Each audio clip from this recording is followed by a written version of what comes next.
Hey, brothers and sisters in Christ and people of YouTube. This is beautiful Geraldton. Just noticed I've got a persistent gang stalker now.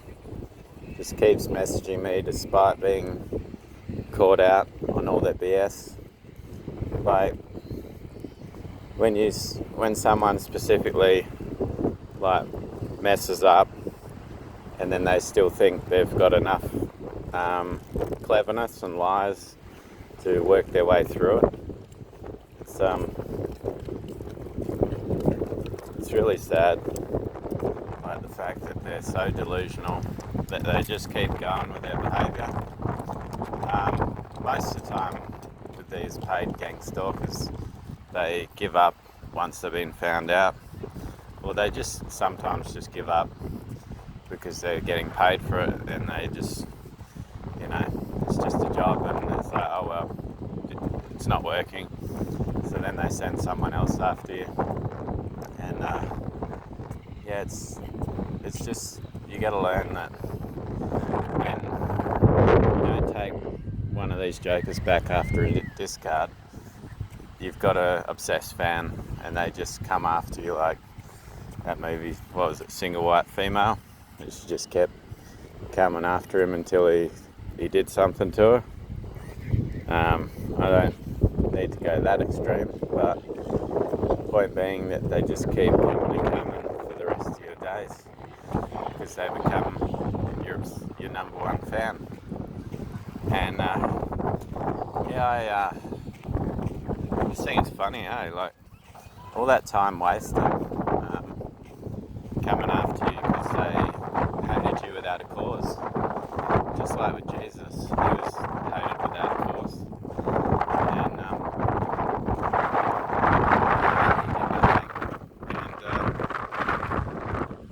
sometimes you think you'd just be better off if you never met these people before.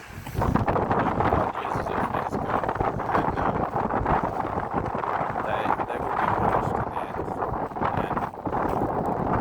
And I know in my case, this is going through it. They'd be looking at their life going, why does my life always turn out to trash? Why does it always end up, me back on the streets?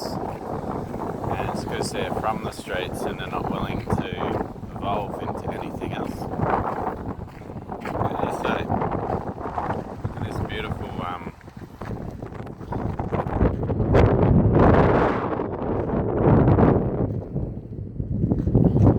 it's pretty nice here, right?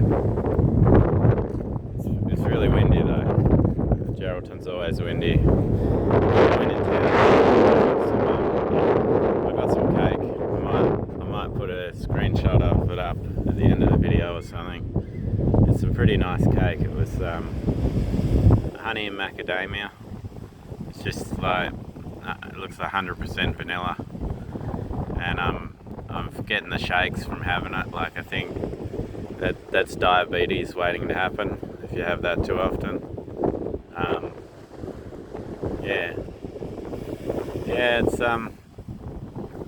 It's just funny, like you'll just be minding your own business, going to work, and there's just these different gang stalkers coming every day, trying to get information on you, trying to get in your inner circle. And the dead giveaway seems to be they want to get on your Facebook. The first thing they want to do is, pass go. Instead of collecting your $200, just send a friend request on Facebook. And so why are you so obsessed with getting on Facebook? Like, there's nothing interesting on there. Why does it matter if you're friends with someone on there or not? Like, it's really weird. And I think it's like a monitoring thing. Like, if they're your friend, they can see where you are, or what time you get up, or they can monitor you more efficiently or something, because there's really nothing on mine. Like, I've got 20 friends, and I don't want to add anyone else because, you know, people are sketchy and, you know, they don't always tell you who they really are. And it just seems like a monitoring app. Like it's like if I put something on there, like I don't put much up on there, but if I just put a picture of the ocean up on there, everyone will know I've gone to that ocean, you know, like, so to me it's like, it's really sad that they want to get on there in the first place.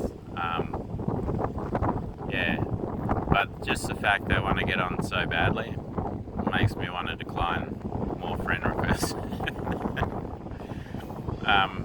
Yeah, it's really, I don't know, I think Facebook's kind of a dying platform too. I just don't think there's anything good about it. Like it was popular when it first came out because it was something exciting and new.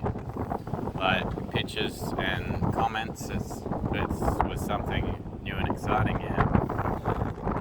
Yeah, it's really windy here, but it's town looks quite busy today too. Yeah, I don't know what to do about these gang stalkers. Like it's spiritual, like it's a Jezebel spirit, and it doesn't matter where you go.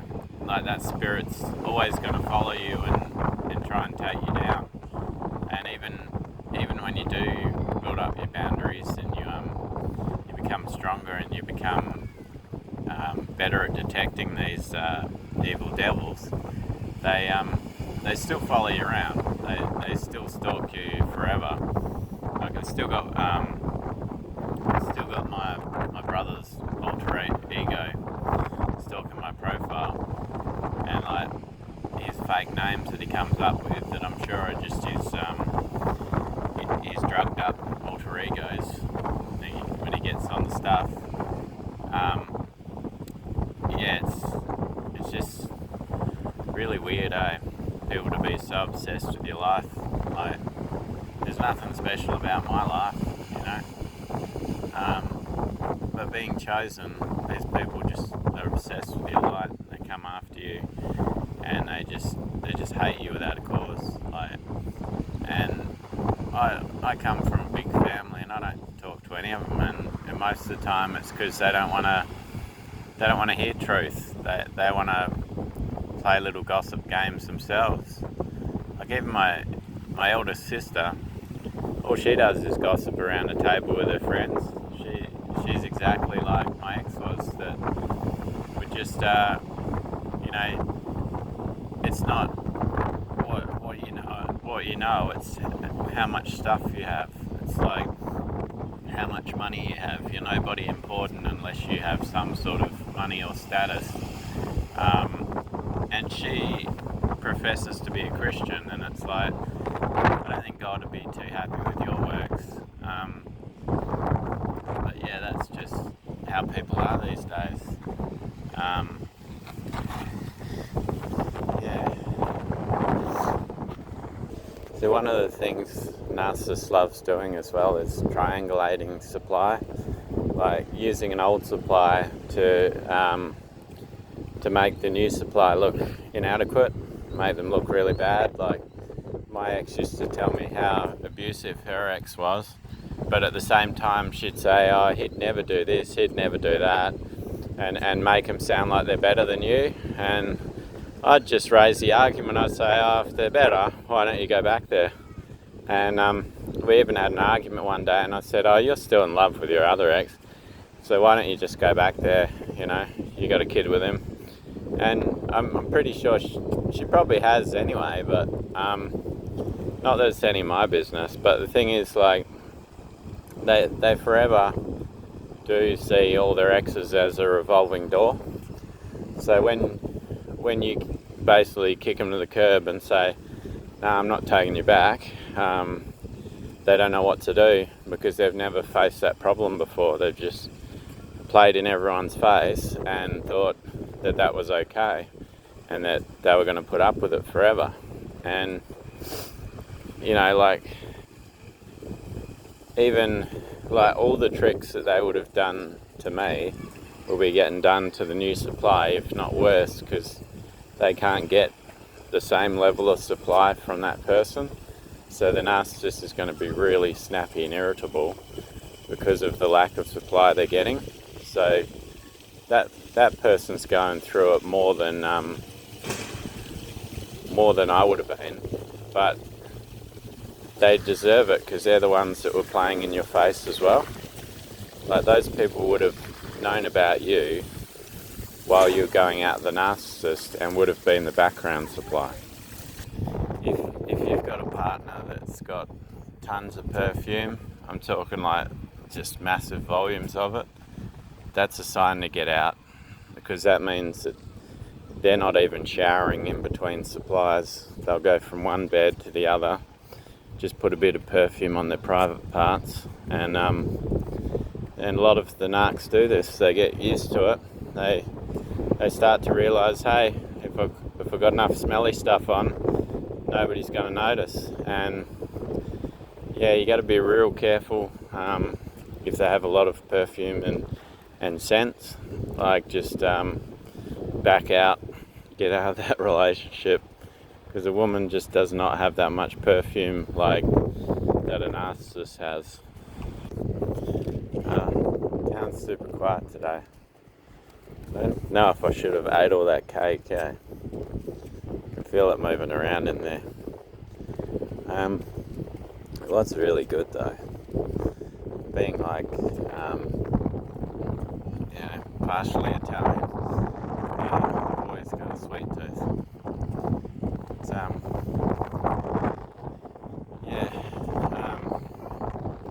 you just got to be careful who you date nowadays. Like, there's so many promiscuous women that don't care who they're giving out to,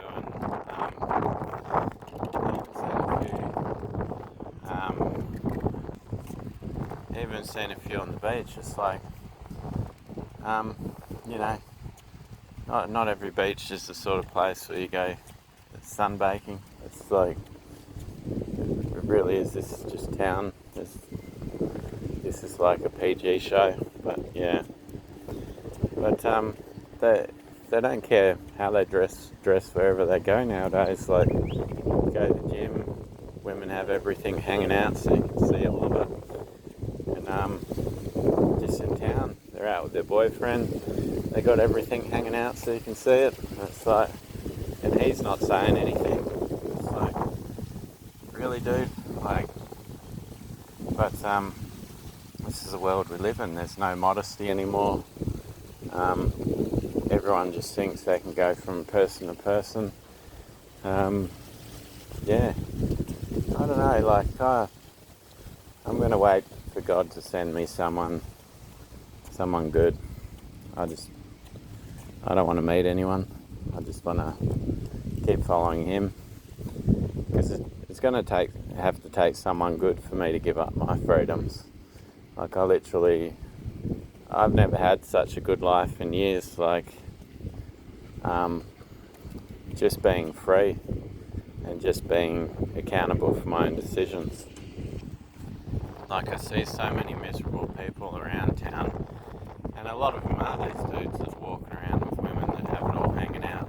Like, it's just dressing like that, so it doesn't look spiritual.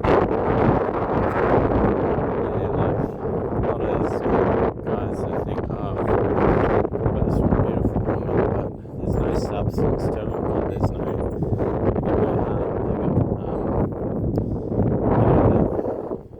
they've just got no character to them.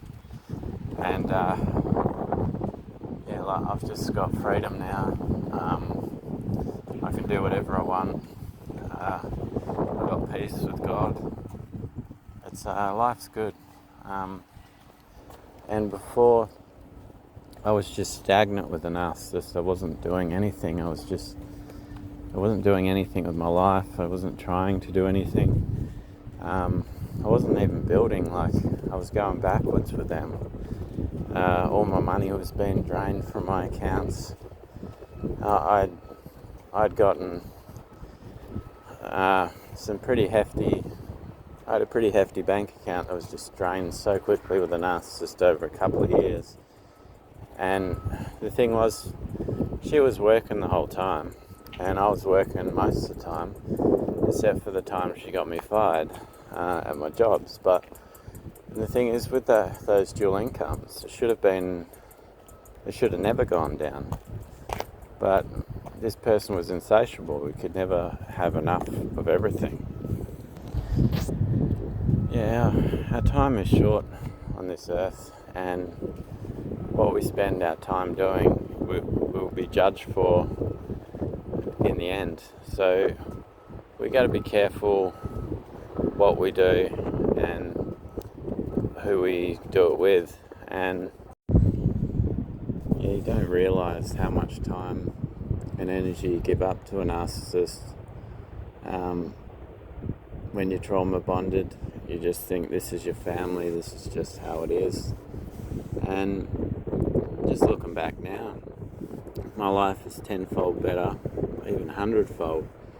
And I can just go out and do what I want to do and not have to wait until this person is covered in makeup, like literally foundation galore, trying to look 20 years younger, trying to dress 20 years younger, and then you take them out in town and you just feel embarrassed because you're looking at what they're wearing and you're thinking, for a over 40-year-old woman to be wearing stuff like that, like you're 18 years old, it's just like really embarrassing. And you're going out with your kid as well, and you're just letting your kid know that this is the norm, this is just how people dress. And it's it's really, really sad behaviour, and not having to deal with that promiscuous woman anymore, that harlot, is just wonderful. Just not having them in my life, because once you know what they are, it's really easy to cut them off. Life was meant for two. Marriage was meant to be a man and a woman, not a man and several women, or not a woman and several men. And that's what they don't realise, like what they're giving up by being a promiscuous woman, because they're giving up their any sort of like safe lifestyle, any sort of they're giving up on a partner that's basically gonna care for them and love them, for temporary partners that are just gonna kick them out when they've unloaded on them. And that's a sad thing. They'll never find anyone that actually supports them, because nobody really likes a person like this that goes from partner to partner. They feel threatened, especially like their friends, because their friends are like, well, if he can do that, if she can do that to her husband, what's she going to do to my husband? They start feeling threatened by this person, and it's not because this person's better looking than they are, it's just that they know this person will make it super easy, and they don't trust that their husband will be able to fight them off. And they know this person, they know how bad they are, and so those friends tend to stay away from them as well. And one of the things with the narcissist, when you leave them, when you do that final discard, when you get through that, you can't ever take them back, because the fact is they just get worse. They keep bed hopping. They get really risky and bold, because they've lost the A-grade supply, so they don't know what to do. So they just keep bed hopping to the point that they start getting STDs. And if you ever take them back, you're going to be in a much worse position than you were before. And they'd only come back to finish you off anyway, because you're the one that got away. They wouldn't be coming back because they love you. They don't love anybody, but they'll gladly finish you off and take what little nest egg you've built up in the time you've been away from them. Because quite frankly, when you're not with someone that's just draining you and stealing all your money, you actually can build yourself back up quite quickly, because you're not paying for things the same. Like I went to the coffee shop and I got a coffee and a bit of cake, and it was a pretty premium bit of cake, and it was less than $20. Whereas if you went out with them, it's easily going to be over $100, maybe $200, because they want you to not only pay for them and their kid, but their friends as well, just so that you can show off, or she can show off, hey, I got this man under lock and key. I've got him under wraps. Look at what I've made him do. This is how they behave. So yeah, it can feel a bit daunting at first when this person leaves. Like, you poured so much of your energy into them that you think, what do I do now? What's my next plan of action? But for me, it was pretty straightforward. I found out that this person was disloyal, and I told them in the beginning, you're stuck with me unless you cheat on me. And this person was cheating on me through the whole relationship from beginning to end. They already had someone else before I even met them. So when they've accepted to take me into their bed, they'd already had someone. So for me, it was pretty simple. It's like I never wanted someone like that in my life. So it was very easy for me to move on. And I just kept coming up with plans, like join the gym, focus on my workout. Then this YouTube channel came up. That was God's idea. I was fasting a lot. I was praying a lot. I was actually scribing verses out of the Bible. Just whatever you had to do to fill out a day. And because the narcissist had already kind of destroyed my job prospects, I was actually not working at the time. So they were trying to kick me while I was down.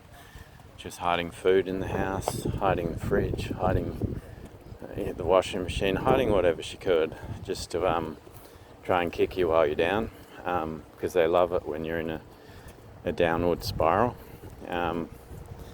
But yeah, like I kept thinking to myself, this isn't the worst place I've been in. I've been in worse places than this. So it was, it didn't take much to get back off the ground. And it didn't matter what they throw at you either, because when you have God, he'll just keep uplifting you. He'll keep protecting you. Like, I had some of the gang stalkers making threats that I was going to pay. They're like, we're going to make you pay. And nothing ever came about it. They also threatened to take me to court. Nothing ever came about that. They made so many threats, but nothing ever came about.